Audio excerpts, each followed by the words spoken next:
What's going on, guys? This beautiful morning. The weather is actually pretty dang pleasant today. You know, one of the worst things that can happen to a YouTube creator is to go out and put a lot of time and effort into a video just to find out that the video gets corrupted. And that's precisely what happened when we were installing the new countertop on the side of the concession trailer. So this is really cool. This is a stainless steel countertop. We have it connected to the side. Everything is set up properly. Locks in place. Has four little mounting brackets that all go into the side of the trailer. This thing right here is absolutely fantastic. I'm going to tell you a little bit about it. Hang tight. I'll be right back.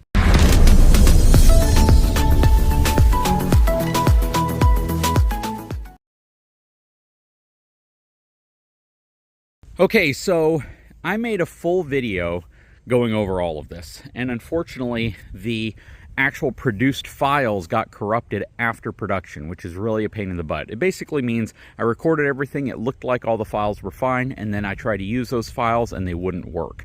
So I lost that video, and I was going to try to piece together the parts that were actually okay, ultimately finding out that the video would have looked really horrible, and it just would have jumped around a lot, and there would have been no context to it. So I just decided I'm going to come out here, just quickly film what I did. So the shelf, the countertop that was inside of this trailer was totally rotted out. It was in really bad shape. I thought I was going to try to salvage it by basically removing part of it that looked like it was worse, by cutting off about 4 inches of it, making it from a 16-inch countertop to like a 12-inch countertop. Unfortunately, as I cut into it, I found out that the wood rot was a lot worse than I initially thought. I tried to use a petrifier on it. I tried to redo the edge. Everything I tried to do just wasn't working out, and the shelf would look really ugly. It just would not look right. It would look like I tried to take something that should have been replaced, and I simply tried to, piece it back together. So I went on Amazon, and I was looking for flip-up concession trailer countertops.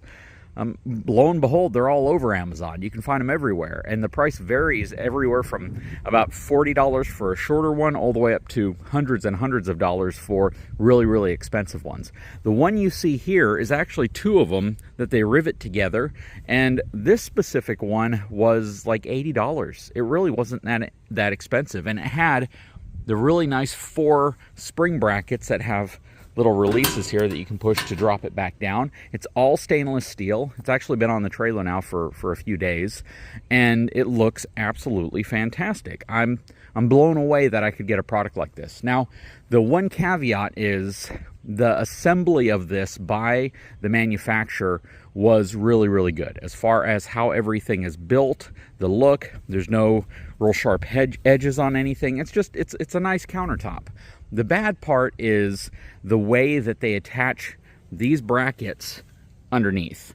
The rivets that they put in place, it's kind of like what's called a nutsert, where essentially it's a piece that's riveted in place that's threaded so you can screw these brackets onto them.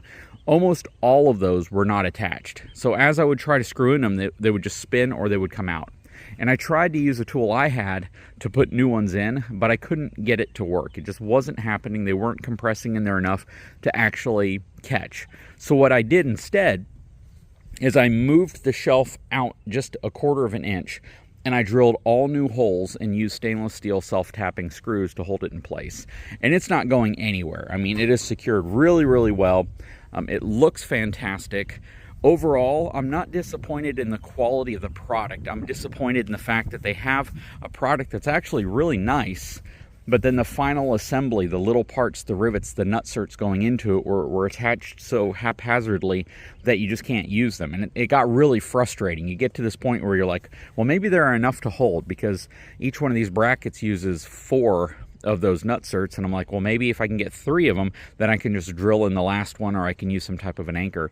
Yeah, that wasn't happening. I was just running into so many problems trying to use those. It was a lot easier just to put them on myself or put new screws in myself. Now, the attachment point here was really interesting because I was a little worried that those brackets wouldn't line up with the vertical supports going up the side of the trailer, and this wouldn't be attached to the wall very well. But thankfully, I guess because it's a concession trailer, they have a large beam that runs behind this section all the way across, and all of my top screws went in really, really well, and then the bottom ones went in really, really well, but the ones in the middle, you could tell were just going through the aluminum. But it all worked out. It is very, very secure. Thing feels great on here. It looks fantastic. And it was very, very inexpensive. Had I tried to rebuild the shelf, which is something I was thinking of doing, just going to get wood and finishing it off really well, sealing it up really well, I thought that was going to be my path. But ultimately, it just made more sense to do it this way. So I have a little bit of the video that, or some segments of the video that I had filmed before that I'll go ahead and show you. But the reality of this is I had to reshoot all this because the video just wouldn't work out. That said, let me walk around, show you what we've done so far. I'll kind of start from the front here. So up front, we have the spare tire on now, brand new spare tire and wheel. We have this really cool cord keeper up here that I attached permanently to the trailer with a screw going into that vertical support. It's not going anywhere. New brake system on here. By the way, all this stuff is from etrailer.com, so if you were looking at restoring a trailer, repairing a trailer, just making any type of modifications, they likely have the parts you need. So go check them out, etrailer.com, link in the description, as well as links to all this stuff that we put on this trailer. New junction box right there. Basically, it's a new 7-way cable. All of the wiring goes into that. The trailer brake wiring, the 7-way wiring, it's all there. New 7-way connector, new trailer valet front tongue jack. You can actually pull this out, put a bit adapter on there, and you can use a power drill to raise or lower it, which is really nice. All new LED lighting, so every light on this unit has been completely swapped out with new LED lighting, new reflectors, new wheels and tires, aluminum wheels and tires. Really, really nice, or aluminum wheels and rubber tires. Coming around, got the new shelf on here, all new rear lighting, LED lighting, super, super nice.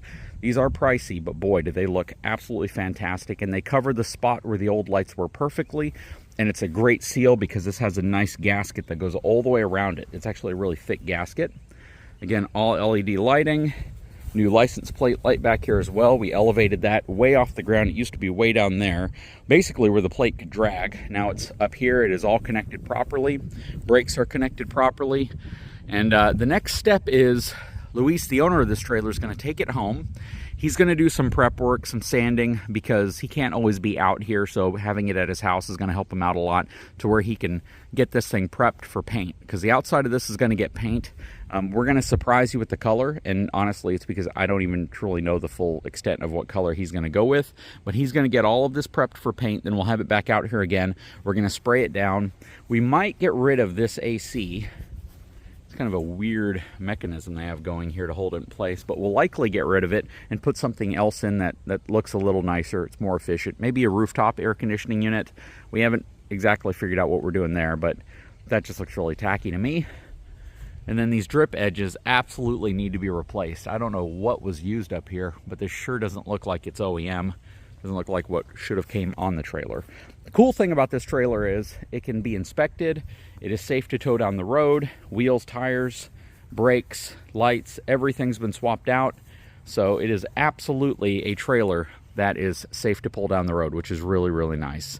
And I think that that at the end of the day, that was kind of the goal of this collaboration, was to get this trailer safe so it's able to tow. Everything else at this point is just equipping it with the stuff he's going to put in it so he can actually use it as a concession trailer, as well as make it look cosmetically appealing from the outside, and getting this painted and then possibly wrapped, and then like I said, equipped so he can get out there and start using it and making money. Anyways, guys, leave a comment below. I'd love to know what your thoughts are. What'd you think of this collaboration? Would you like to see more collaborations like this, where we take an older product and we kind of do the things we need to do to make it safer, make it more road ready? Anyways, drop a comment below. I'd love to know. Guys, if you haven't had a chance, please take a moment, subscribe to the channel, give me a thumbs up.